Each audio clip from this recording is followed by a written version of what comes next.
Hi, in front of me is Huawei Honor 7S, and today I would like to show you where you can find all text correction options on this device.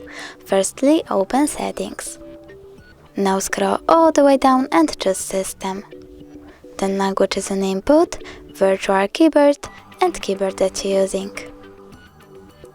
Go into Typing and click Typing and Autocorrect. Or text correction features are over here. If you wanna enable or disable one of it, just tap on the switcher next to it.